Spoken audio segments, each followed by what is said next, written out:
record. There you go. So I'm going to record this and I will share the recording with you all tomorrow. And that way you can go back and look at it in the event that there's any questions you might have. And also, since it's only the three of you all tonight, if you've got any questions, then feel free to ask me. If it's going to be a long answer and it's not appropriate for this class, then I'll let you know, but otherwise you should be perfectly fine. So let's go ahead and let's get started. Just before I start, what's been your experience with night photography so far? John, I see your picture of the moon behind you. Yeah, well, I've tried some. The first class I ever took on it, you actually taught many, many years ago during Featherfest down in Galveston over in the Train Museum. Yeah. And we did some light painting and all of that type of stuff. That's it. I'll change my background here in a minute. A couple of weeks ago, I went down to Galveston and took some night pictures of the rig they have down there.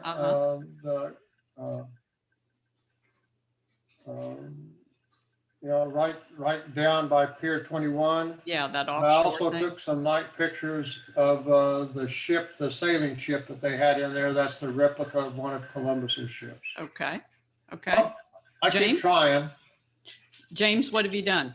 Pretty much sunrises and sunsets, but not anything really in a dark sky. Okay. Tiffany, what have you done? Just some noon pictures, nothing really overly exciting, but we're going to probably Costa Rica next year. So I'm wanting to, get some practice in now and hopefully get some good pictures next year. Okay, super. Okay, super. Well, then let's go ahead and begin. And I am going to start you all off with sunrise and sunset. And as James indicated, this is, this is kind of what photographers photograph, sunrise and sunset. And sunrise and sunset are fairly straightforward and fairly easy to do. There's not a lot of detail or a lot of technical things that need to know about sunrise and sunset. I use my evaluative, or that would be your matrix or your segmented light meter. So depending on what camera system you're using. And all you're doing with that light meter is you're making sure that the camera is reading all of the light in the entire frame. So if you're Nikon, that would be your matrix light meter. If you're Canon, that would be your evaluative light meter. And John, on your Sony, it's your multi-segmented. Right. And most of the time, you can point your camera at the scene on that light meter and you can simply underexpose by one stop. And so you just dial the light meter so that it's one stop toward the negative, and that will usually give you a fairly good sunset photo. You're just doing that slight underexposure because since the sun is directly into the camera, it's going to be pretty bright, and that's why you want to do your underexposure. Make sure that you focus on what you want to be in focus. So in this case, the wine glass, or in this case, the side of the hill over on the left-hand side in the photograph. So you just make sure that your focus point is where you want it to be, especially as we're getting into cameras that are taking more of the autofocus away from us. Make sure you're in control of that autofocus. And for your sunrise and your sunset shots when you're traveling, Tiffany, you mentioned you're going to Costa Rica. Most of the time in the major cities around the world or major tourist locations around the world, there is a sunrise or a sunset location. If you just go to Google Image, ask for in this case, this is Florence, ask for Florence, Italy sunsets, you're going to find the sunset location in Florence, Italy. It's usually pretty well known, and you're going to see where photographers are going to get their sunrise and sunset shots. So rather than you get there and try to figure out where you're going to go, take advantage of Google Image, because you can really figure out exactly where you need to be for your good sunrise and sunset. And if it's something like, here in Houston, where we don't have really spectacular open views in most of the case of the sunrise and sunset, then just take into account that your silhouettes are not being blocky. You want the viewer to be able to see separation between your silhouettes. And so make sure that you're getting the trees separated and the light separated.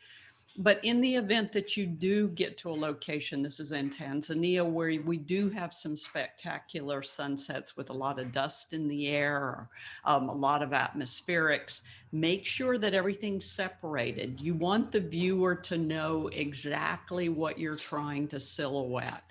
This is a pretty intense sun, so this easily could be 2 stops underexposed. And also when you've got a horizon line, you notice the horizon line in this case goes directly in the center of the photograph. You might need to get down low to the ground to separate that horizon line so that it's falling where you need it to be in the photograph. So don't be shy about getting down on the ground or squatting to put your horizon line where you need it to be. And if you need to get down low, this is a Wasatch daisy field that we photographed on a workshop last month in Central Texas. If you want that starburst, use f/22 or f/32. So most of the time on a sunset, we can just use any f-stop. It's not really important what f-stop we use. We want to make sure we've got that underexposure that we need for sure for your silhouettes. But if you want that starburst, this is an f/22 or an f/32. And the starburst comes from that aperture being closed down really tight. And I like to think of it as the light is bending around the sheets of the aperture. So in this case, I just dialed the f-stop all the way down to an f/32. And then if that sun is just peeking over the horizon, then you're going to get your starburst on your sun. The starburst depends on how many apertures, how many sheets are in the aperture. And so here you've got a starburst that's got a fairly good number of points coming off of it. But then here you've got a starburst that only has a few points coming off of it. And this is all based on the lens that you're using. So your starburst and how many points that's got is all based on the lens that you're using. Most of the time also, the more points you have, the more expensive the lens is. The less points you have, the cheaper the lens is.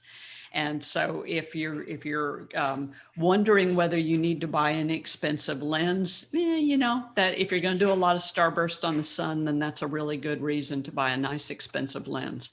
Tiffany, in Nikon, you all have got that 14mm zoom, and it is known for how many points it has in that starburst. And yeah, it's expensive. It costs some money, but at the same time, it gives you a really beautiful starburst. Also, at your silhouette of your at your sunset or sunrise, if you see those crepuscular rays coming out, these are a nice thing to add to your photograph as well. The sun's behind the clouds and the rays are coming up through the clouds. These crepuscular rays look great in a photograph, and they're a really nice photographic accent, but we do have to bring them out later on with software. And so this is a Nik software, and it's the define feature in Nik, and it's just simply defining those rays of that sun coming out. Tiffany, this is from San Jose, Costa Rica, by the way. So it's just in the main city of Costa Rica. So sunrise and sunset, you know, as we move past our sunset, then it's time to go into twilight. And twilight has what's become known affectionately by photographers as the blue hour. And I take offense to it being called the blue hour.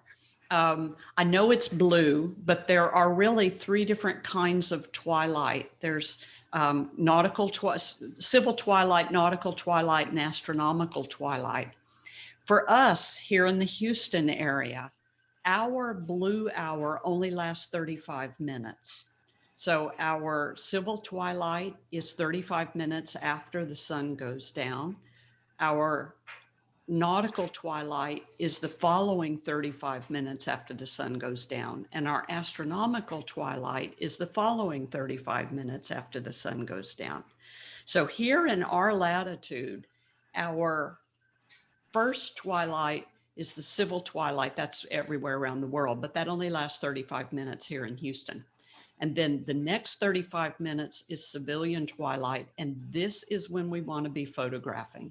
And then the next 35 minutes is astronomical twilight, when it's starting to get a little darker. 35 minutes, 35 minutes, and 35 minutes after the sun goes down, and we get solid dark sky. So we have not an hour that we can photograph the blue sky, but we really just have about 35 minutes. Just before I leave this photograph, notice that right up above the blue section of the horizon line, there's a small pink line as well. And that pink line is known as the belt of Venus. It is the last bit of the sun going over the curve of the earth. So that's that little pink line that we see above the blue line at sunset. So our first stage of twilight is not very spectacular. Our first stage of twilight, we can still pretty much see with our eyes. It's not really what we would call blue, but man-made lights, we can use that F22 or that F32 to give us those starburst on the lights. The following 35 minutes, on the other hand, though, is that nautical twilight. And this is where we get the balance between man-made lights and the night sky. So for that 35 minutes, man-made lights and the night sky have the same balance in them. And then this is when we can get wonderful photographs of man-made structures. This is when we can get wonderful photographs of, Houston or one of the downtown cityscapes. So it's that not 35 minutes after the sun goes down, but the following 35 minutes after that. And that's when we get this beautiful balance between the night sky or the twilight sky and man-made lights. And that's when we need, as photographers, to be shooting like crazy, and we need to be right in the exact spot where we need to be, because that's our really prized twilight photography. So as we would call it here, the blue hour, even though it only lasts for about 35 minutes. But this is when it's nice to be in location and working on man-made lights as well as the twilight sky. This holds true around the world, but each one of the twilights, depending on your latitude, that nautical twilight, that central part of the twilight time, it's going to depend where you are in the world, what latitude you're on, how long your twilight is going to last. But it's that central twilight. The first one's civilian twilight, and then we get into nautical twilight, and then we get into astronomical twilight. It's that civilian twilight that is the just peach of photography time for us. F22 gives me starburst on the lights on the Arno River. And then at this time also, if you want crowds, this is in St. Mark's Square in Venice, if you want the crowds to disappear, this is when it's a nice time to do a very long exposure. If on the other hand, you want to show the crowds, then you would do a shorter exposure. But you notice a longer exposure means I have to go to F22. And so that's, you can see the starburst on the lights here. But then if I go to a shorter shutter speed, then I can't be at F22 anymore. And so that's when we don't get the starburst on the lights. So you're making those trade-offs with your twilight. But that twilight is the time when man-made lights and the night sky just come into harmony, and we get some beautiful different colors, and we get some, some richness to the night sky. So once again, for us here in Houston, 35 minutes after the sun goes down for the next 35 minutes. This would be also the time, if we were in a real high northern latitude, that we could get our northern lights. And also, as I mentioned, northern latitudes, understand that as we change our latitude on the world, our twilight shifts. So here in Houston, it's 35 minutes after the sun goes down for the following 35 minutes. If we were to go to the equator, twilight lasts about 1.5 minutes. In fact, it's almost just negligible at the equator. But if we go to a higher latitude during the summer, like Ireland or Scotland, or in this case, Iceland, it could be twilight all night long because the sun doesn't go down that much in the northern latitudes. So realize that we can have some pretty neat night photography during the summer months that where the twilight sky is going to last almost all night. So in Northern Ireland, where I tend to travel sometimes in the summer, the sun will finally get to twilight about 10:30 or 11 at night. And then we don't come out of twilight until about 4 or 5 in the morning. So we get some nice night photography, just simply because we have twilight skies almost all night long. So you see how it's not just 1 hour. It's not a blue hour. It's really depends on where you are in the earth. So that twilight sky, once again, good chance to do man-made lights and the sky with a good balance. So if we've got any type of man-made lights in the twilight sky, this is a really good time to just meter off the scene, dial in your f-stop, dial in your shutter speed, keep your light meter scale right in the middle. No need to underexpose or overexpose. This case with the tall masted sailing ship coming through the Venice Harbor, make sure you've got a fast enough shutter speed to stop the sailing ship. And then something as simple as our Paradise Pier in Galveston. This is a neat thing to photograph, by the way. And here, if you see that we're in twilight sky, so we got this nice balance between man-made light and the night sky. If you want the colors on the Ferris wheel to show up, we need to use a short shutter speed, because if you use a long shutter speed, the colors overlapping as they go around on the Ferris wheel will eventually turn white. And so if there's something, if the colors are changing in something like an amusement park and you want to capture those colors, make sure you use a faster shutter speed and not a slower shutter speed, because a slower shutter speed is just going to give you a bunch of white.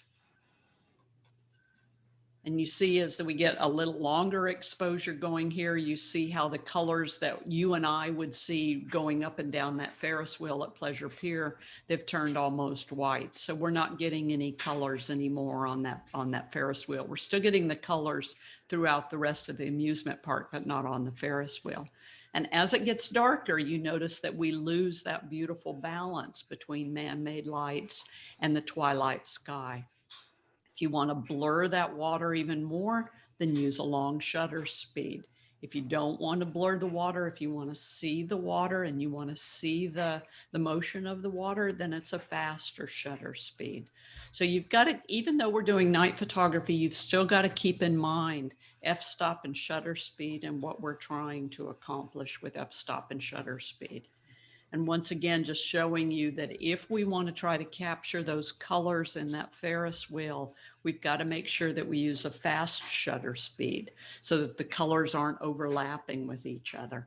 And you see here that the waves aren't totally smooth. So that shows you that I'm using a faster shutter speed than a slower shutter speed. So just trying to get those colors in the Ferris wheel versus solid white in the Ferris wheel. So questions about twilight before I leave that?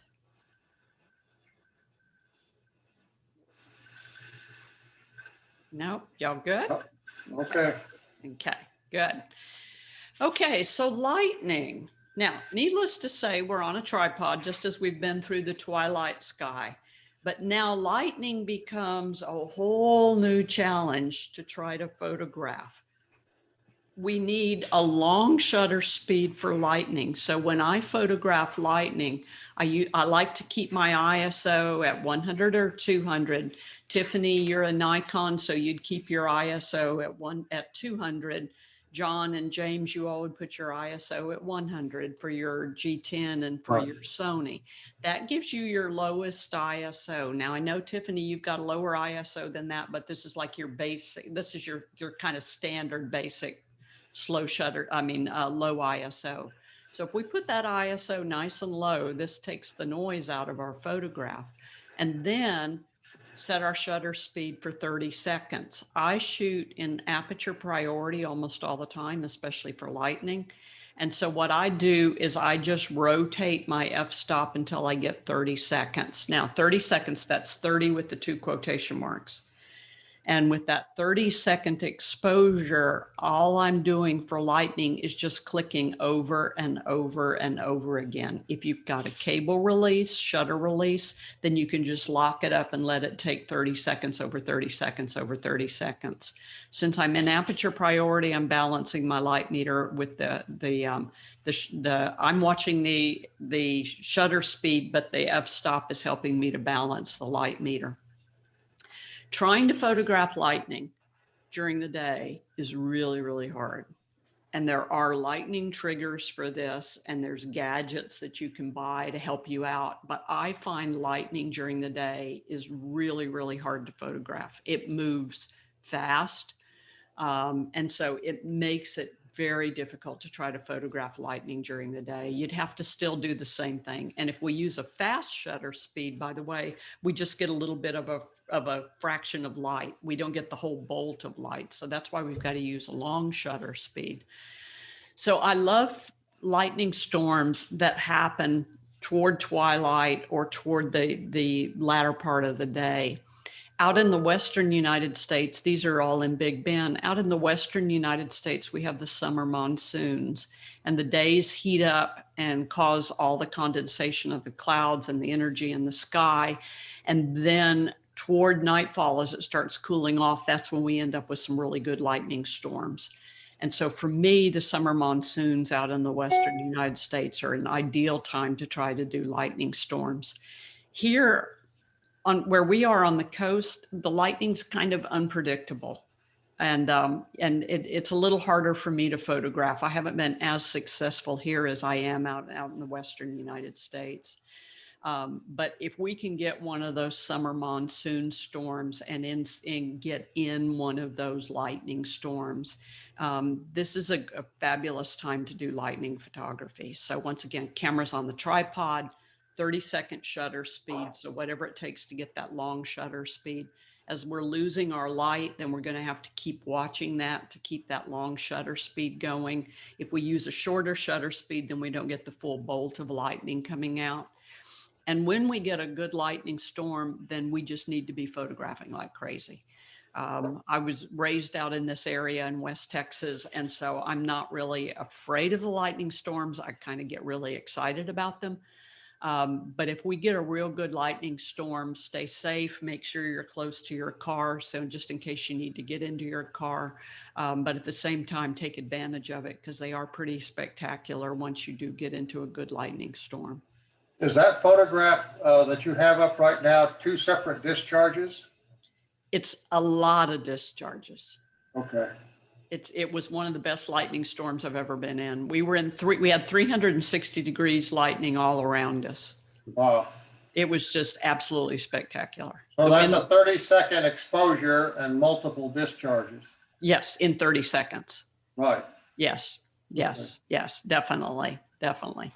So, and you can also not move your camera and take multiple discharges over 30 seconds and layer them together as a layer blend. So in the event that you only got 1 or 2 lightning strikes, if you don't move your camera, you can then take those and blend those together. And it's exactly the same thing as the instructions that's on your handout for blending your star trails when we start talking about star trails. So this is a real key of don't move the camera, because even if we get 2 lightning bolts and we're able to put those 2 pictures together, it looks better than just 1 lightning bolt in the photograph. And I'm going to go out to the Grand Canyon in late August. Woohoo! That's and good. I've got a class out there on the North Rim, and I've purchased a detector. Yes. But what you're saying is, if I do that, then I'll have to stack them together to get multiple lightning strikes on one image. You're going to do that anyway. Yeah. It depends on what you've got your camera set. So in this case, having my camera set for 30 seconds and getting lucky and getting a whole lot of discharges in one photograph, it Right. works. But if you're only getting 1 bolt at a time, you're going to Yeah. end up stacking those together. Okay. And John, try your lightning trigger.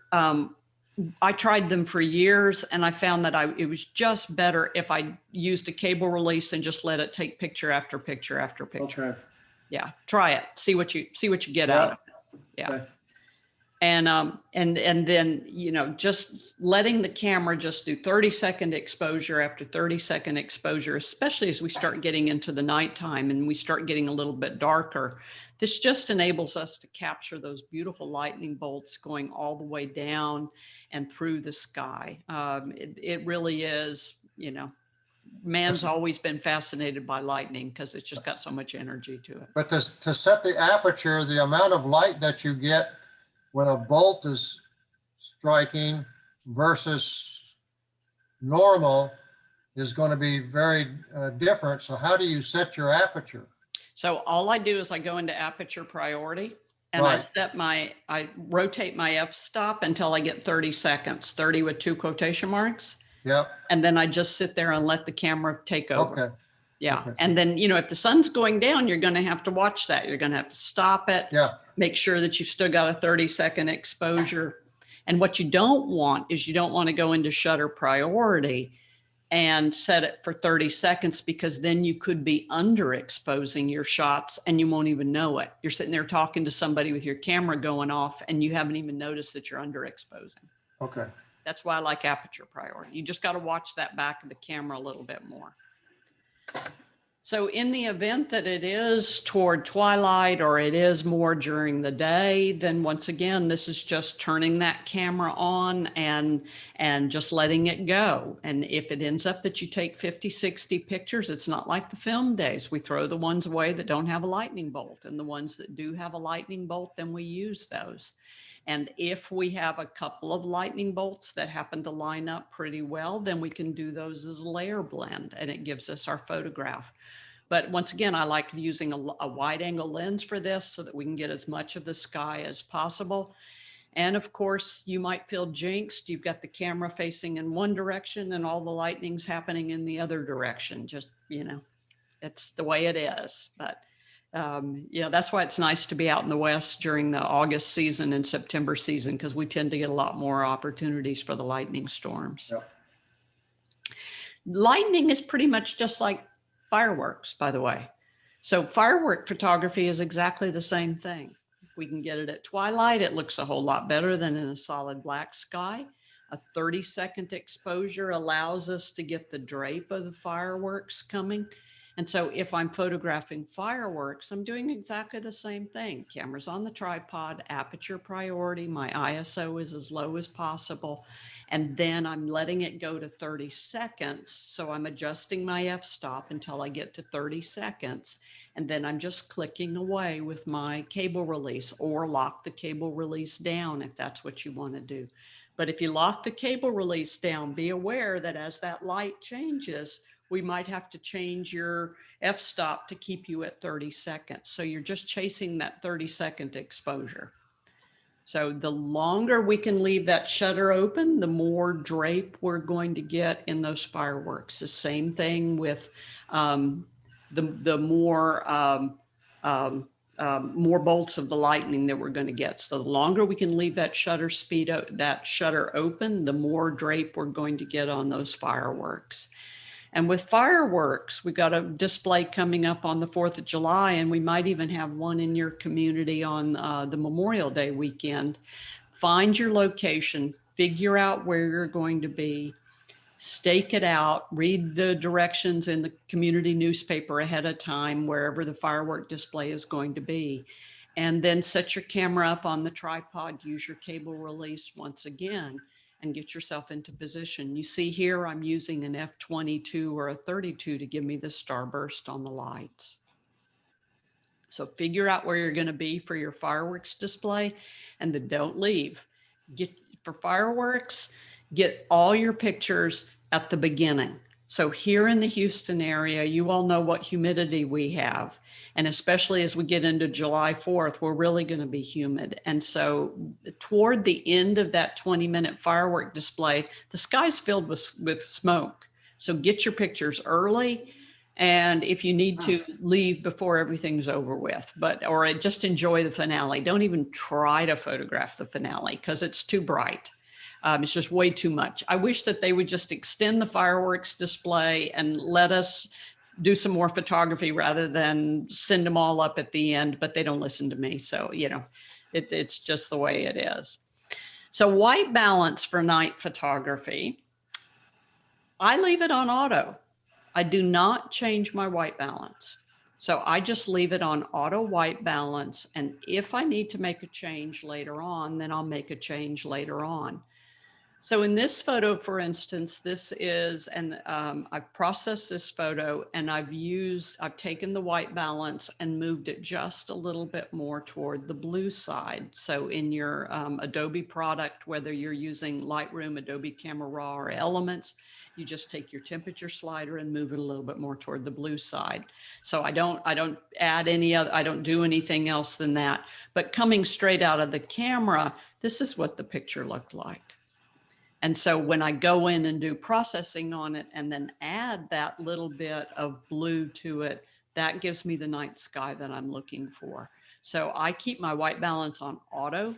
Some people out there set their white balance to a Kelvin 3130 or a 3150, something like that. I just prefer to do that later on. Rather than setting it in the field. So it's just so easy for me to do it later on in post-processing versus doing it in the field. If we don't adjust our white balance, then we get a night sky, even in a very dark location, that's still a little bit on the muddy side. So by taking this photograph and reprocessing it with just a hair of moving the temperature slider toward the blue, then my sky would end up looking more like what I'm looking for in my astronomical photography. So here, for instance, we're using once again, just a little bit of blue. Also, if you're going to use a flashlight or anything else to paint the foreground, then if you're using a white flashlight or you're using a mag light or any type of other man-made light, you're going to change the white balance of the sky. So this is done with an LED light, a continuous LED light that we use for video photography that has been adjusted for the night sky. And I found that this type of a night light painting does the best for the night sky. This is what a flashlight looks like, just a regular old ordinary flashlight. And we don't even need the world's brightest flashlight to do this. It doesn't take much at all. But you notice how white this area is in front of the camera, the windmill, versus with the LED light, it's a little bit more on the amber side and it's a little bit more pleasing to the eye. The white is pretty, pretty stark. So here's another one where it's done with the same thing. It's done with the amber. And so this amber light gives you a little bit better balance. Once we use the amber light also, then we don't have to add as much blue to the sky, because by leaving the camera on auto white balance, it's done a better adjustment. So this virtually is what the picture looked like coming out of the camera. So that little bit of an LED light with the amber tone to it is nearly perfect for night photography, as opposed to a solid white flashlight. If we have man-made lights in the photograph, then we're definitely going to have to adjust the white balance later on in post-processing. So this has just a little bit of blue added to it in post-processing because those man-made lights add the color to the sky. And so the sky ends up not looking exactly like we want it to look. Questions on that?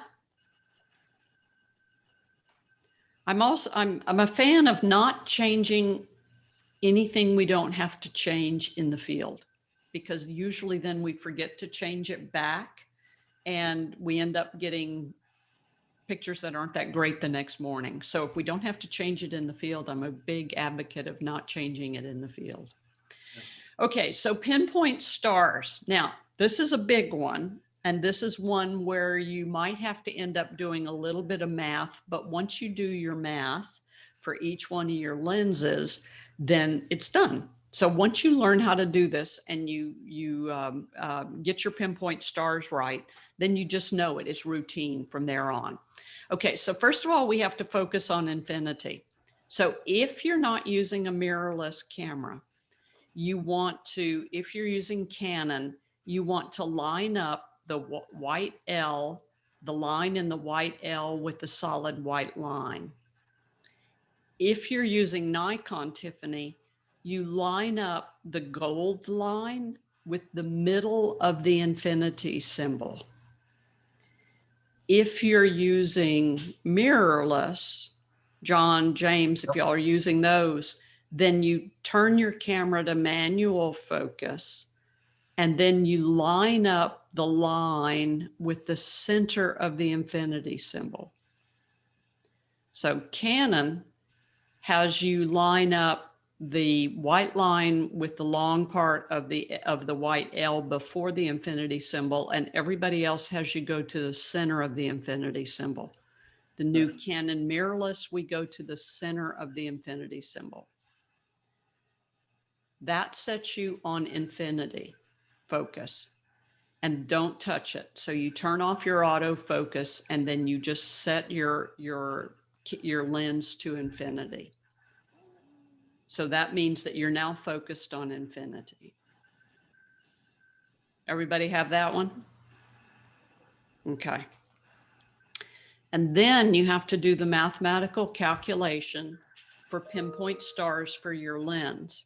And the calculation, whoa, I rolled some stuff. The calculation is 500 divided by the millimeters of the lens. And that gives you, say in this case, 31 seconds. So your shutter speed would be 31 seconds for pinpoint stars. 500 if you're using an 18 millimeter lens, it'd be 27 seconds. And 500 if you're using a 10 millimeter lens, it would be 50 seconds. If you have a crop factor on your lens, then you would multiply the crop factor. And then I'll take you back to 7th grade math, where you remember that you have to do what's in the parentheses first. So you have to do 18 times 1.6 first, and then 500 divided by that number, and that gives you 17 seconds. And then you need to test this. Now, what you're testing is whether— Kathy, I have a question here. Go for it. Mm-hmm. So let's say I'm using a 14 to 24 zoom. So if I set it on 24, it'd be 500 divided by 24. Correct, but you probably wouldn't set it on 24, you'd set it on 14. I understand, okay. Yeah. Get Yeah. it wide, as Mhm. wide as I can. Wide as you can, exactly. Yeah. Now, this is your starting point. So that's your shutter speed, and your f-stop is wide open. So whether you've got an f-stop of 2.8 on that lens, or you've got 3.5, or you've got 4.0 on that lens, your f-stop is wide open. And then your ISO is going to be 1600 or 800. So it's a pretty simple setting to get your pinpoint stars. If you have a 2.8 lens, then your ISO will be 800. If you have a 4.0 lens, then your ISO would be 1600. In other words, we need a little bit more light, so your ISO is going to be your light. And then you're going to take a shot and test it. If it's too bright, based on your histogram, you've got to look at your histogram on the back of your camera. If it's too bright, then you're going to need to lower your ISO. So you've already set your shutter speed based on this calculation. You've already set your f-stop based on the wide open f-stop on your lens. And now your adjustment is going to be your ISO. So if it's too bright, then you're going to lower your ISO. Under a nearly full moon last month, my ISO was down to 200 at night because the moonlight was so bright. So my shutter speed was already determined by doing the mathematical formula. My f-stop was determined based on what the f-stop was, the biggest f-stop was on my biggest aperture on my lens. And then my ISO, I'm just adjusting my ISO. Continue to watch your histogram so that you're not getting too dark at night. It might look good on the back of your display, but it's not going to look good later on in when you bring it into processing. So why you're using this formula is because you want every single one of your stars in the entire photograph to be a round pinpoint. Toward the edge of the photograph, you need to blow it up and scroll over and look at your edges. And if the stars along the edge of your photograph are streaking out, then you need to reduce your shutter speed. So where my mathematical formula shows me that I should use a 31-second shutter speed for my favorite night lens, I use 20 seconds. Because if I use 31, the stars toward the edge of the photograph are streaked out. So if I'm doing night photography, I want all the stars all the way to the edge to be pinpoint stars. And so that's where I'm, for my lens, using a 20-second, and sometimes I will even go to 15-second exposure.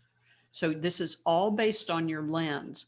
And once you test that lens, it's that way every single time you use it. So once you know what your settings are for that lens, then you're going to be able to use them every single time. This is Canon's new 15 to 35 millimeter wide angle lens. It's super, super sharp, really easy to focus at night. And then if you notice all the way edge to edge sharpness along the edge, I don't have any streaky stars along the edges of the photograph. So that's what you're looking for, is that with those pinpoint stars. And once again, once you get this set, then you just don't need to worry about it from there on, because it's the same for that lens every single time that you use it. Be aware that with your pinpoint stars, the moon can illuminate your landscape. So there is a moon coming up over the horizon behind us, and that is Jupiter right there, even though it looks like the moon. So the moon can be a wonderful illumination source for your foreground. And as we get into that little twilight time, when we still have all of the stars that we can see in the sky, then the beginning of the sun coming up over the horizon can also be a little bit of an illumination. So full moon coming up over the mountains in the Chisos Basin in Big Bend. And then, we have to watch for all kinds of stuff up in the sky. So we want pinpoint stars going all the way across throughout it. And not every flying object is a meteor. And that's the problem, is we got a lot of space junk up there. So not every streak is a meteor. And in the last meteor shower, the Perseids last August, I shot three nights solid, and I got two to three meteors. That's all I got. So the rest of them were just pieces of space junk. So you've got to be careful, because, we got a lot of space junk flying around. But those pinpoint stars, it makes it fun. We do some different things with them. So once you've got your camera set, then we can pretty much play around and do whatever we want with our pinpoint stars. Hopefully we get a dark sky somewhere. It's hard here in the Houston area. But, we can silhouette things, and then we start getting the beginnings of our Milky Ways. Summer is a wonderful time for Milky Way. All the way from March on to October is a great time for Milky Way in our latitude once again. Whoops.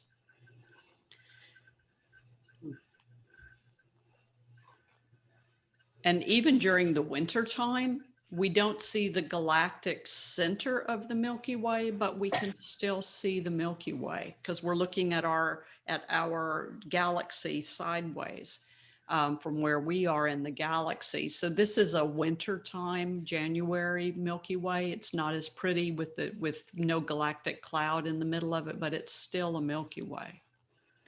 And then that galactic cloud that everybody goes for when we're doing our Milky Way photography, This is the pinpoint stars once again. So that's all it is, just simple pinpoint stars exposure.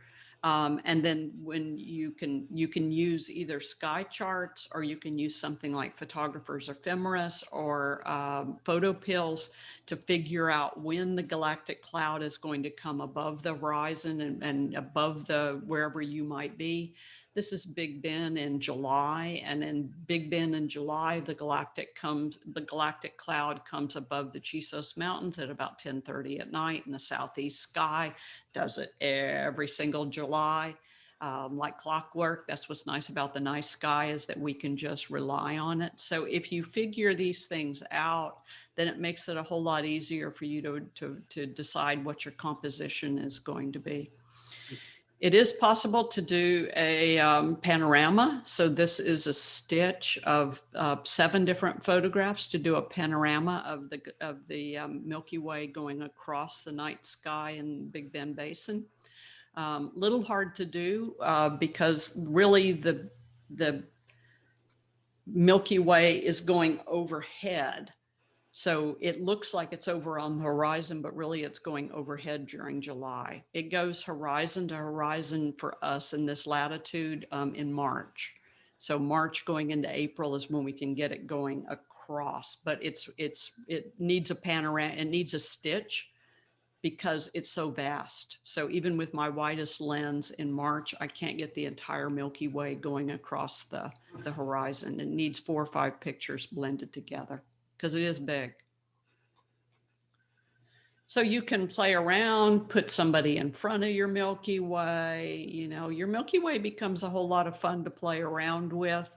And then as you travel around the world, once we can go travel around the world again, look up and figure out where the Milky Way is. And then if you're in a place where you've got a fairly dark sky, this is in the Sahara Desert, but they did happen to be a village on the horizon that was casting a huge amount of light. So we're able to get a little bit of a Milky Way out in the Sahara. So questions about pinpoint stars before I leave that? Got it. Got it down, huh? Well, at least to try, begin. Okay, very good, very good. Okay, so star trails give us something different. Now we're going to have to buy a programmable cable release. These are called intervalometers. I think you need one anyway. These are the modern shutter releases. So instead of just your little basic old ordinary shutter release, I think you need one of these anyway. The Canon or the Nikon programmable shutter release called an intervalometer costs $250. The Velo Shutter Boss 2 wired costs $50. And I haven't found that this Velo Shutter Boss 2, I haven't found that the Canon is any better than this Velo Shutter Boss 2. So I just saved you $200. The Nikon brand intervalometer is prone to not working properly. I had one lady on a workshop accuse me of driving out into the desert and disconnecting her camera. Like I would drive out in the desert in the middle of the night and just disconnect her Nikon. And it was because I kept telling her, don't use that Nikon intervalometer, buy the Velo. Your Nikon's not going to work. And lo and behold, each night her Nikon failed her. So this Velo Shutter Boss 2 is made for all the camera models. And what it does is it has all kinds of settings on it, but I've given you the settings we need for star trails in your handout. And what you use this for is if you wanted to tell your camera, sit there for the next 2 hours and then take 15 photos for me and then turn off, you can program that. So this has other uses besides star trails. But for me, like a lightning storm, I'm just going to set my camera and then flip the switch, and I'm going to stand there and watch the camera while it takes pictures, and I'm not going to have to do anything. So it's a basic shutter release, but it's got all kinds of other features to it. So it's your good shutter release. So once again, it's the Velo Shutter Boss 2 wired. Do not buy the wireless. Once again, it doesn't work. Buy the wired. That's the only one that works, and it's $50. So if it breaks in 5 years, it breaks in 5 years. Okay. Because you just didn't spend a lot of money on this thing, but it works. It works really, really well.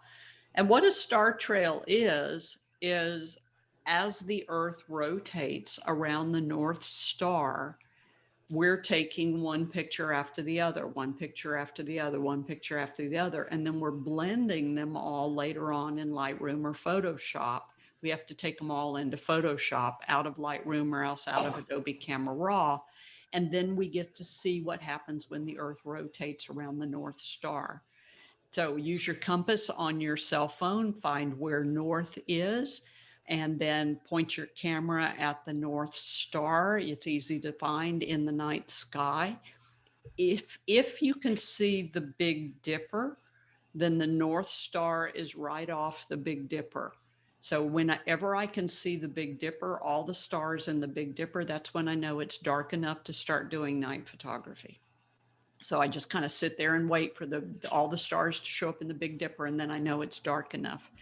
And then with this instance, the camera here is not put on a tripod, but we were using my tripod for somebody else.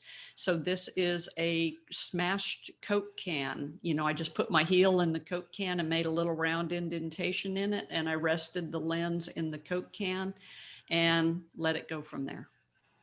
This is about an hour and a half. So the camera is the intervalometer, I'm sorry, the programmable cable release is set for a 4-minute exposure with a 1-second break.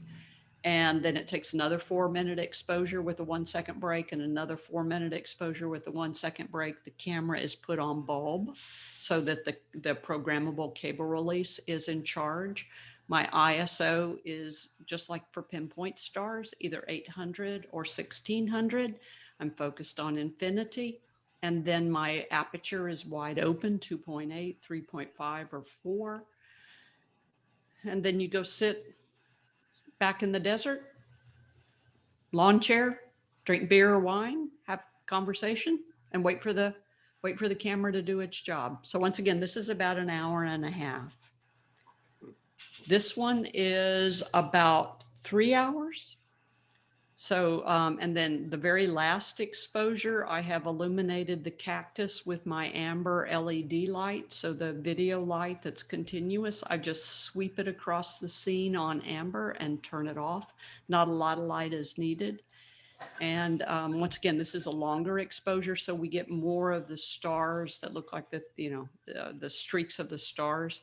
This one is a January shot. And the nice thing about photographing star trails in January is because the sun goes down early. And so we don't have to stay out all night long to do star trails. And so January is a nice time to do star trails in the night sky. Hey, Kathy, you Yeah. mentioned your amber LED light a couple times. What's the manufacturer? Savage, SAVAGE. Hmm. And it's a Savage LED light, and it goes all the way from amber to pure white, and you can dial it up and you can dial it down. So we don't need much light for this at all. And another neat thing about this light is in this picture, I'm standing off to the side, and you notice the shadow down here on the ground. Mhm. Some people like to wave the light all around. But what that does is it gets rid of the shadows. And I think the shadows are much more interesting.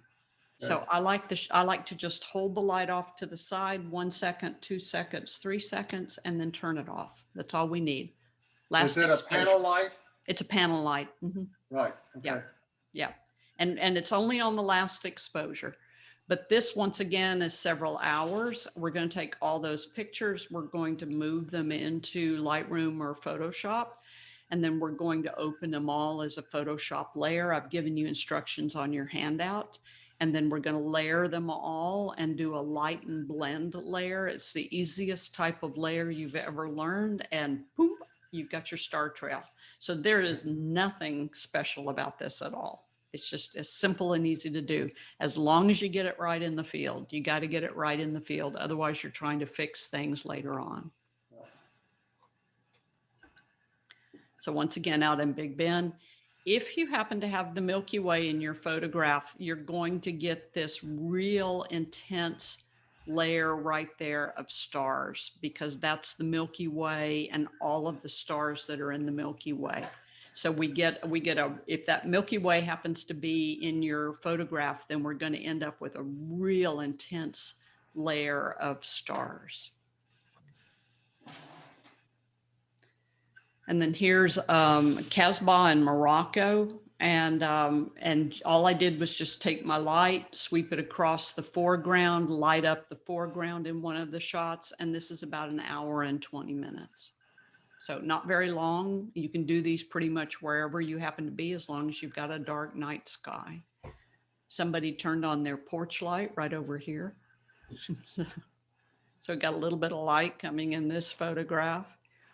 And then if you think about it and start planning where you're going to position your North Star and what you're going to put in front of it, then it becomes really interesting. So this, once again, is about an hour and a half or 2 hour exposure. This is about a 2 hour exposure, a little longer than an hour and a half.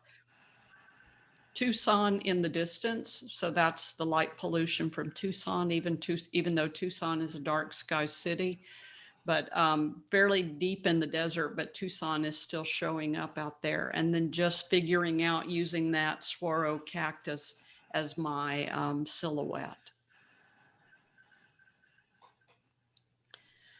If we get close to the equator, this is Tanzania that's on the equator, we don't have a North Star up in the sky. So the North Star is only in the Northern Hemisphere and the Southern Cross is in the Southern Hemisphere. But right on the equator, the North Star is right down on the horizon.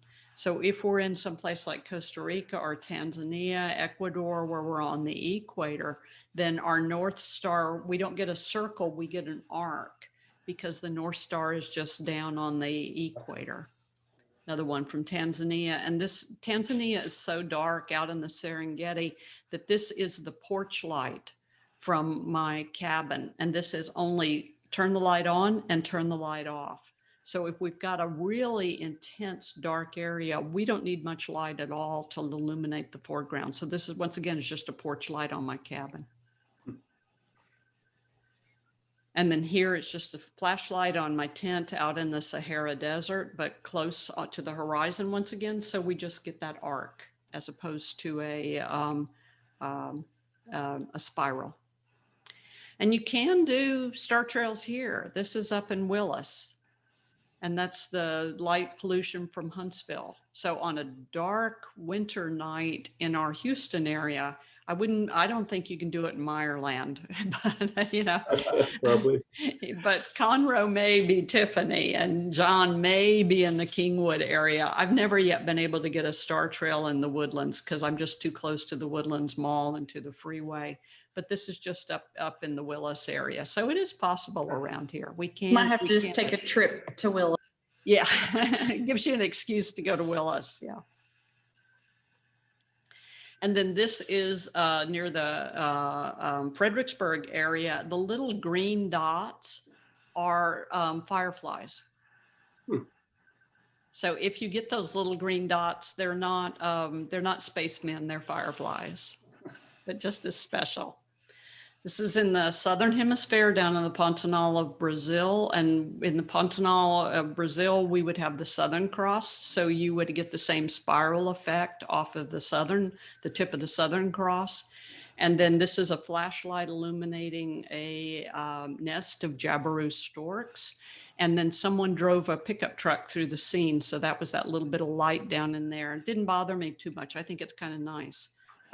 Fairly dark area. Here's another shot from the same area, and that's the foreground is illuminated in this case by the moon just barely going down. So I started my exposure once the moon went down below the horizon, but I used that first shot gave me a little bit of the foreground illuminated by the moon. And you can, if it's a dark enough location, you can throw that man-made stuff in there, but man-made lights are really, really bright. So it's better to try to keep them out if you possibly can. And then it's fun just to play with these star trails. So this is the Sandhills of Nebraska. And I forgot my flashlight back in my little cabin that I was staying in on this ranch. And I didn't want to walk all the way back. So I use my cell phone. So the old truck is illuminated by my cell phone. So I turned the flashlight on my cell phone, and I just went along the old truck and just painted it. And then I put my cell phone underneath the old truck, and then I put it in the cab, and then I put it in the hood area, and then I added a little bit of light here on the headlights. And you can't see me because I'm in the dark. So I'm just walking around the old truck with my cell phone. So it doesn't take much light at all.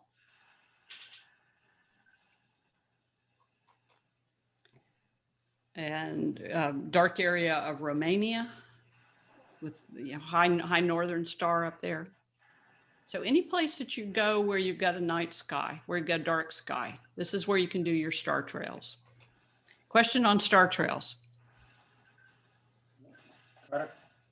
And I've given you instructions in your handout.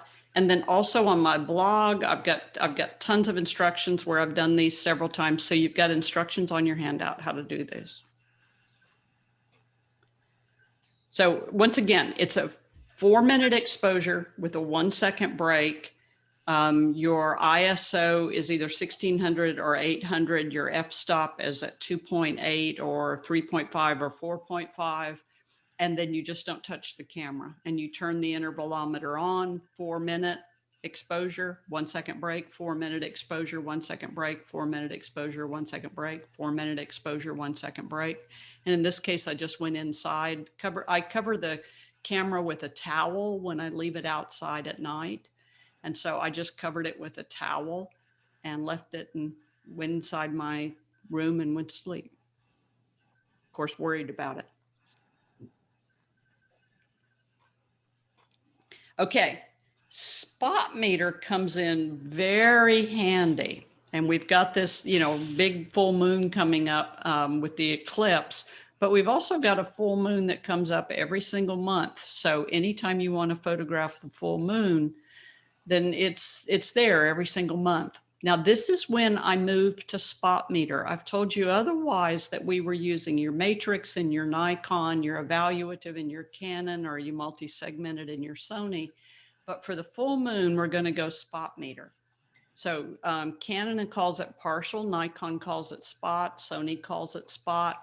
And why we're going to go to spot meter is because we need the camera to expose the moon properly, but don't try to expose all the black sky. If you tried to photograph the full moon with your evaluative or matrix light meter, multi-segmented in your Sonys, then the camera would try to expose the night sky. And we don't want that to happen. We want the camera to simply expose the moon. So that's why we moved to spot meter. And then we put our focus point on the moon, the full moon. If you focus on the edges of the full moon, you get a better focus. So on the edges of the full moon. And then once we point our camera at the full moon on spot meter, you're going to remember another thing that we learned in 7th grade, and that is that the full moon is reflected sunlight. So once we point our camera at the full moon, you're going to see that you can get a 60th of a second shutter speed, a 1/25th of a second shutter speed, or even a 2/50th of a second shutter speed, depending on how much magnification you're using. So we don't use a long shutter speed for the full moon. We use a short shutter speed for the full moon. The Earth is moving so fast that if we don't use a 60th of a second shutter speed or a 1/25th or even a 2/50th of a second shutter speed, we're going to blur the moon because the Earth is moving so fast. So when we use spot meter at 2.8 or 4.0 or 3.5, whatever your biggest f-stop is, and we focus on the moon, and you can use autofocus on the moon, then we're going to get that, because that spot meter, you're going to see that you get a really fast shutter speed. So once again, I'm an aperture priority for this. My ISO is about 400 or 800, probably about 400. And then I focus on the moon at 2.8 or 3.5, whatever my biggest aperture is. That gives me a really fast shutter speed. And then from there on, I can just photograph. The full moon, we get a full moon every single month. And in our area where we live, the full moon comes up an hour after the sun sets on the opposite horizon. So the full moon night, the full moon comes up an hour after the sun goes down on the opposite horizon. Remember that twilight, 35 minutes, 35 minutes, and 35 minutes? That means by the time the full moon has come over the horizon and the haze in our area, the full moon is up over the tree line and the sky is black. This looks fabulous to your naked eye, but it doesn't look good to the camera. So when we're photographing the full moon, the official full moon, we're going to photograph it in a black sky. And we're going to use our spot meter to photograph it in a black sky. The more millimeters you have, the bigger your moon is going to be. So 500 millimeters is going to give you a good sized moon. 600 millimeters is going to give you a really nice sized moon. John, what'd you photograph that moon behind you with? 600. 600.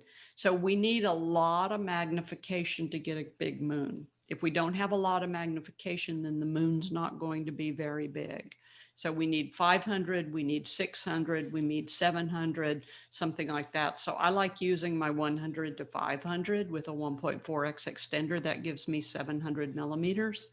And that's what I like to photograph the full moon.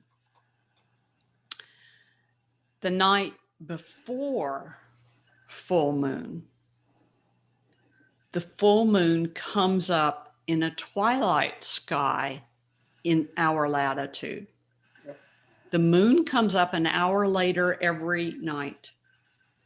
The sun goes down a minute earlier every night. So our moon comes up an hour later every single night. So the night before full moon on the calendar, the moon comes up when the sun is still going down in the opposite horizon. And that's what gives us twilight sky with moon. So if you want to photograph the full moon in an environment, in a photograph like this, or what you see behind John, this is what we photograph the night before full moon. And usually the night before full moon, if I'm going to go out and do full moon photographs, then I'd use either star charts, or I use a service on the internet called Time and Date, good old ordinary Time and Date. It tells me what compass direction the moon comes up, and I'm a paper map compass person. So then I like to pull out my paper map and figure out where I can go and what I can get in the foreground. With the moon coming up. You all know this as the Bolivar Ferry. So this is the tip of the Texas City Dike with a 500 millimeter lens with a 1.4x extender. So I'm at 700 millimeters. And this is the full moon, the night before full moon, coming up over the Galveston, over the Houston Ship Channel. So that would have been tonight, huh? Yes, exactly. That would have been tonight. Yes. Yes, but it happens every single month. So if you missed it this month, it'll happen again next month. And the way that, and then if we don't have a full moon, so if it's just a partial moon, this is always nice because we can see more definition in some of the craters if we don't have a full moon. So even photographing on one of those nights when the moon's not full gives us some nice definition in the craters. And then once again on spot meter. Eclipse. So we've got another one coming up. This is the solar eclipse, but this is just one picture after the other in the solar eclipse. Spot meter once again. And then planning your shot. So I know you can use apps for this, but sometimes it's just easier for me just to use basic old ordinary charts to see what I'm doing. And for instance, I like using timeanddate.com. So timeanddate.com. Do y'all remember when you were a kid and used to be able to dial the time on the telephone? Do you remember that? It was one of the few things I could use the telephone for, was to dial whatever the number was and tell my mother what the time was, you know. But anyway, time and date. So if you look at the simple sunrise, sunset chart, moonrise, moonset chart, and you can plug in whatever city you're in or whatever wherever you are in the world, you'll see that the sun goes down at 6:03 p.m. This is just random, but the moon comes up in the opposite direction at 5:08. So if you think about it, if the sun goes down at 6:03, but the moon's up at 5:08, that means the moon is up in a blue sky. But the next night, the sun goes down at 6:04 p.m. and the moon comes up at 6:11 p.m. So that means the sun's going down in one horizon and the moon is coming up in the opposite horizon. So the sun is illuminating the moon as it comes up over the horizon. The night of full moon, the sun goes down at 6:05, but the moon comes up at 7:14. That's an hour and a half later. So the night that where we want to be photographing is this night right here, 6:04, when the sun goes down and the moon rises at 6:11. And then if you happen to be an early person, I'm not an early person. I'll do twilight all night long, all day long, but I am, or sunset all day long, but I am definitely not a morning person. The sun comes up at 7:08 and the moon goes down at 5:58. Well, the moon's been down for an hour. The sun comes up at 7:07 and the moon goes down at 6:39. But also the sun goes down at 7:06 the next day and the moon sets at 7:18. So the moon's going down when the sun is coming up. So that's when we want to be outside photographing. And then from the same time and date, you can find out compass direction. You can also find out azimuth, so how high above the horizon it is. And yes, you can use photographer's ephemeris, and yes, you can use photo pills if you happen to do that. But when I'm planning a trip around the world, I'm constantly looking at these type things for all of my photo tours and all of my workshops. And it's just easier sometimes for me to plan these things out a year in advance using charts like these. So time and date chart works really well for this. And that's when we know that, okay, sun's going down in the opposite direction. What looks like full moon is coming up in a twilight sky in the other direction. So whilst you can be photographing the sunset in one direction, the moon coming up over the horizon in the other direction. This is a 200 millimeter lens. So the moon is sort of big in this picture, but not as big as it would be if we were with a more telephoto lens. So this is 70 to 200 to get Florence in the foreground. This is a 300 millimeter lens to get the moon like that. So if we're going to try to get the moon of any size, we're going to have to use some magnification. And this is a 300 millimeter lens as well.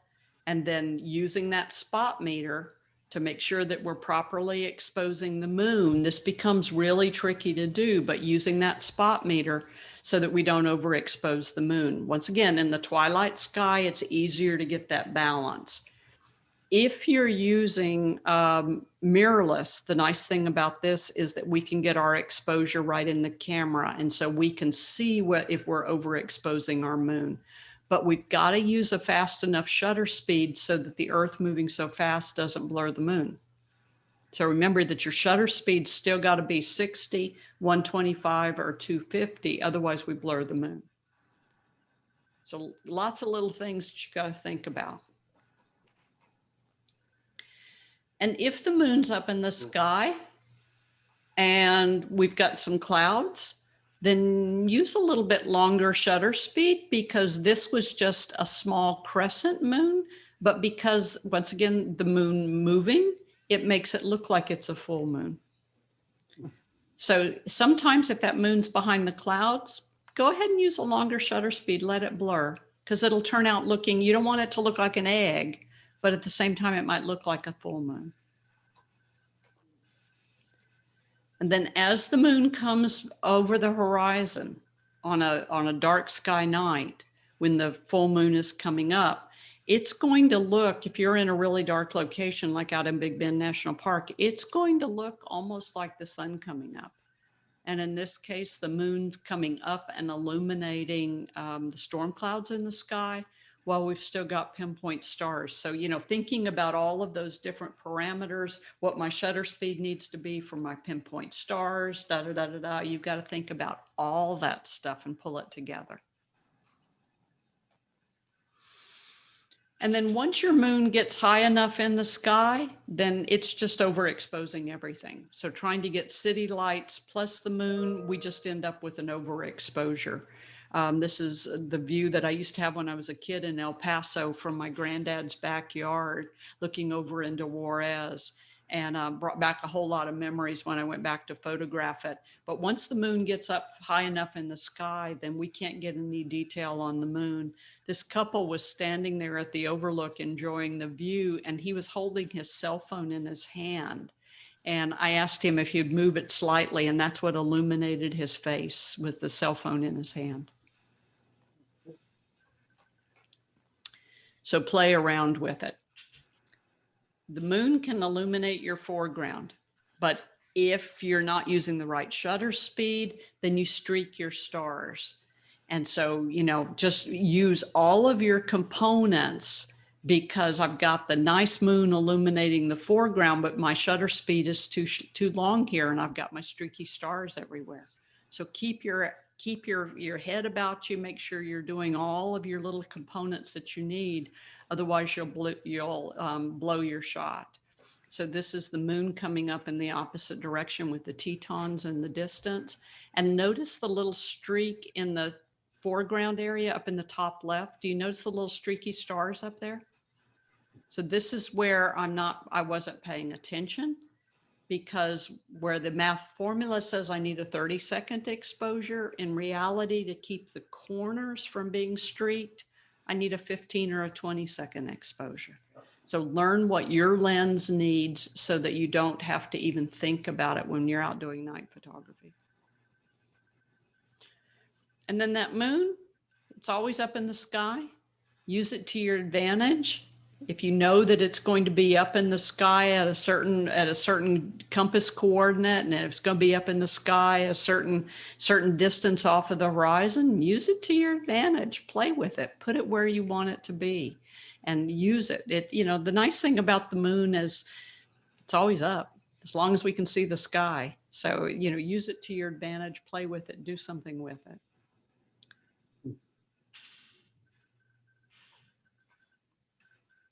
And then the last thing that I'll leave you with are weird stuff. These are called light orbs.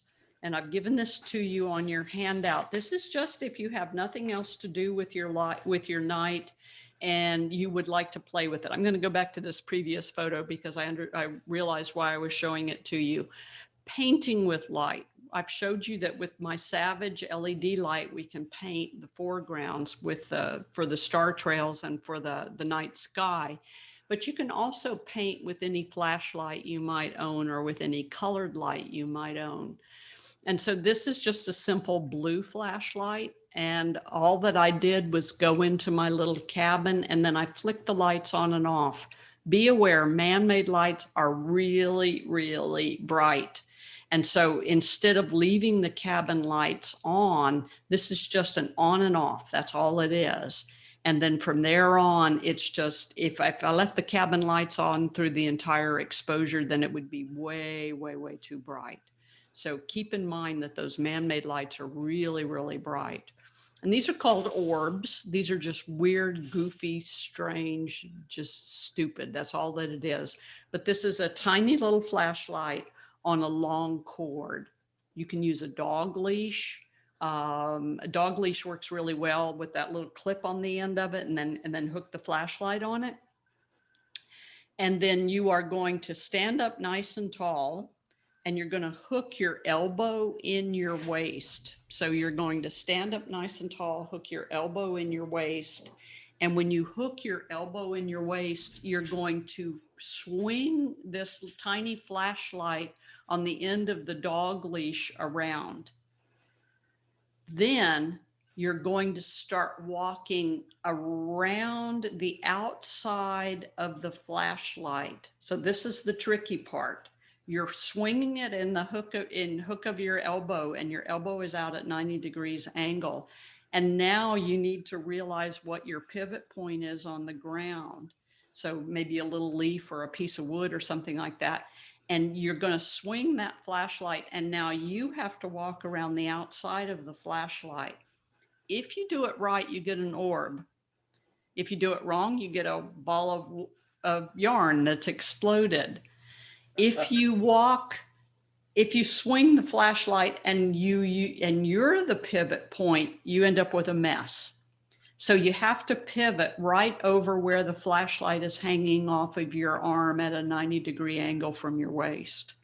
And when you round that around that little pivot point, that's what gives you the orb. So this is 3 orbs, and then my blue flashlight lighting up the foreground, and then also my blue flashlight lighting up my tennis shoes as I walked. So I'm all over the place out there, but you can't see me because it's night. And then we layer these on top of each other so all the different lights come into the photograph. This is steel wool. Adults playing with their cameras and playing with flammable objects. So this is steel wool. And if you didn't know, steel wool is highly flammable. So you take a chain, metal chain, you hook it onto a wire whisk, and then you put steel wool in the wire whisk, and then you light the steel wool on fire and then spin it around. And my friend here has a pond on their property. So he stood on the end of the dock and swung the steel wool around so it was going over the lake on the property. So we didn't have to worry about setting the forest on fire. But that's what that is. That's flinging steel wool around. If you don't want to do something like that, you can swing a string of Christmas lights. That's much safer, and you don't get the same effect, but you still get something that's fun. So a little string of battery-powered Christmas lights, and you swing them around as well. So fun to play with. And then car tail lights. So going down the road. So using the tail lights, using the emergency flashers, using the right and left blinker, any of your lights except your headlights, because your headlights would be white. And so your headlights would end up kind of ruining the photograph. So this is just the car going back and forth with the tail lights shining, and then the blinkers and the emergency flashers and that type of stuff. You might end up having to do another layer blend of this because we need the car to go all the way down the road. So you might take one picture right after the other and then once again blend them, the same as we do the star trails and the same as we did on the lightning.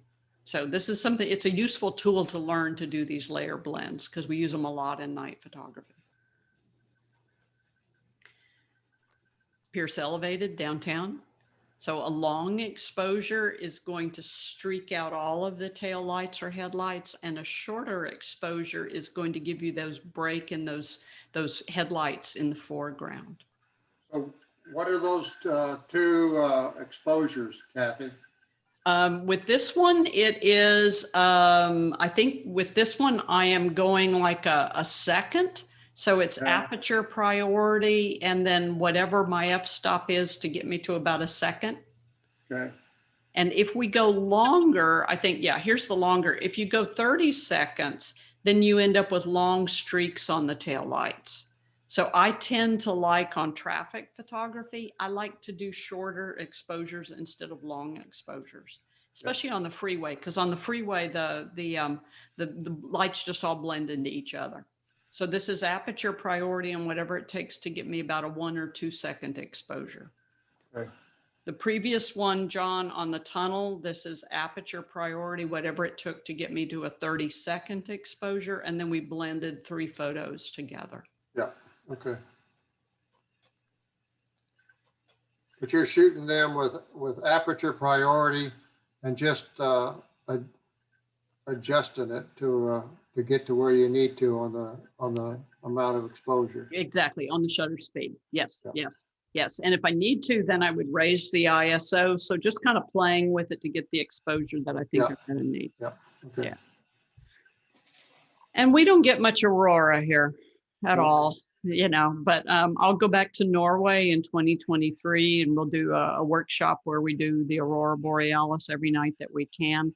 It's amazing in Norway. And with the aurora borealis, you're also putting a lot of these little things together. So you notice that all the stars are pinpoint. And so what shutter speed do we use for pinpoint stars? 22. 22, about 20, something like that. Remember, Yep. you do your math formula, 500 divided by the millimeters of your Yep. lens times your crop factor if you need to. So in this case, knowing what our shutter speed each one of our shutter speeds needs to be, then that's governing how we photograph the aurora, because we don't want the stars to be blinking, to be streaked on us. We want the stars to be nice and pinpoints. And so that told us what our exposure needed to be. And then from there on, based on how much light we've got from the aurora, then, you know, that would change what our, how long, not how long the exposure was, because we would always know what our exposure needed to be, but that would change how we balanced our light meter. Because we don't want those stars to streak. We want those stars to be nice and pinpoint. And so always making sure in my case that I had that 20-second exposure.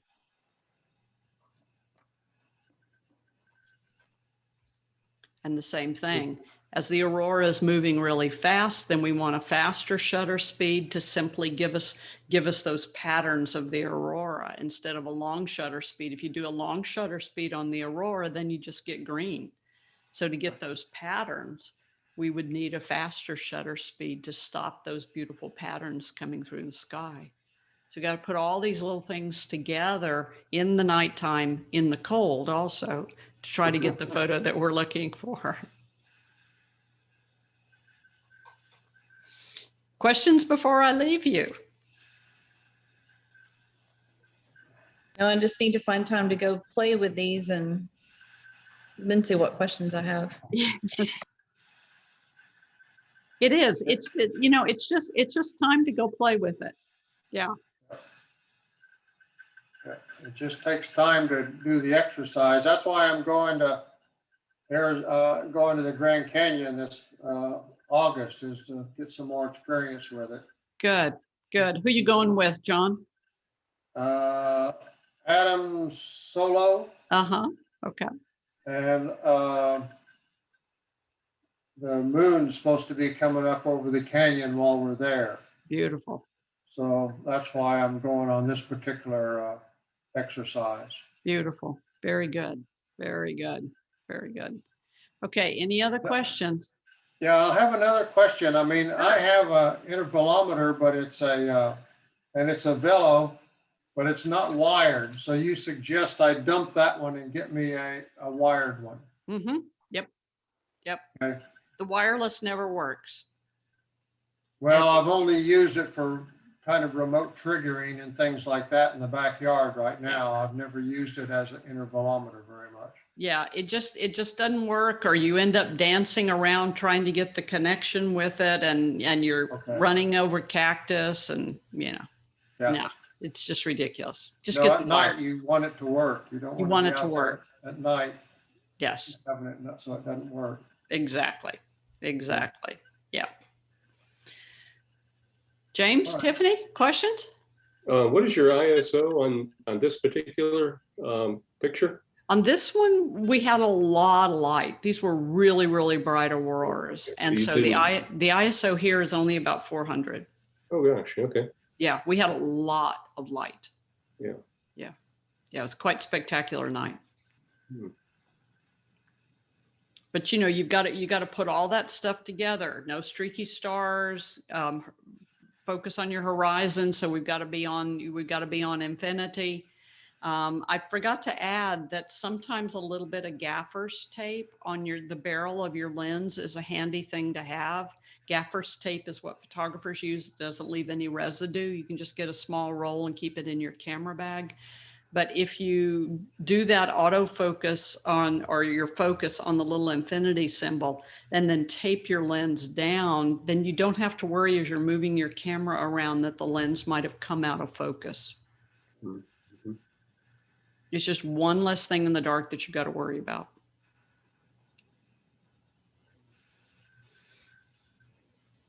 Any questions? Nope, you've answered them as we've gone along for me. Thank you. Good, you're welcome. If you like this, once again, I've got a master's class in night photography starting on June 21st. It's a 4-session class with homework assignments where you have to turn in your homework, and then we all get to show and tell and see what everybody else is doing and where we beat our head against the wall and what was successful and what wasn't. It's a fun class.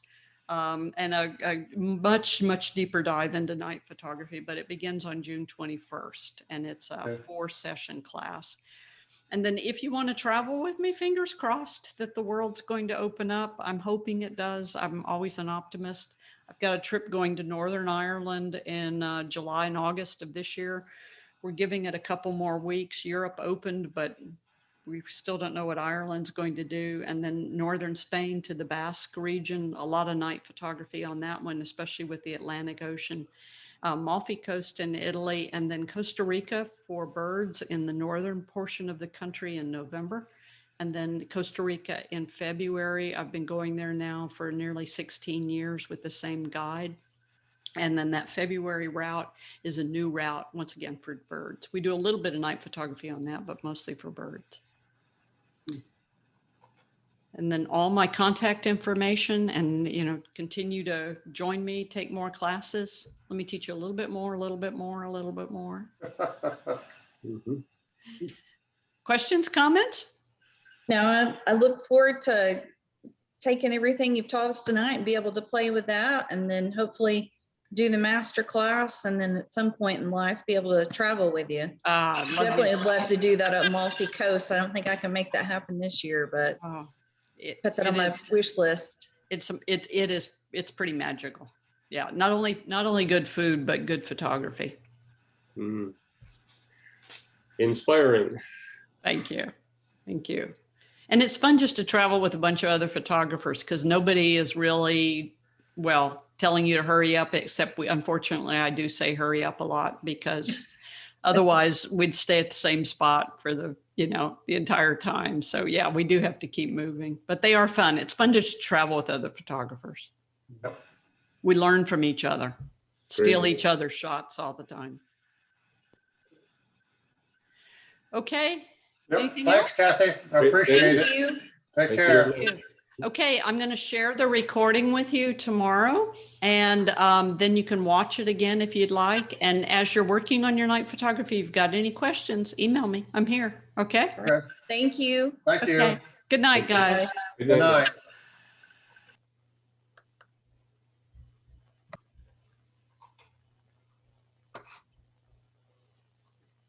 Night, James. Good night now.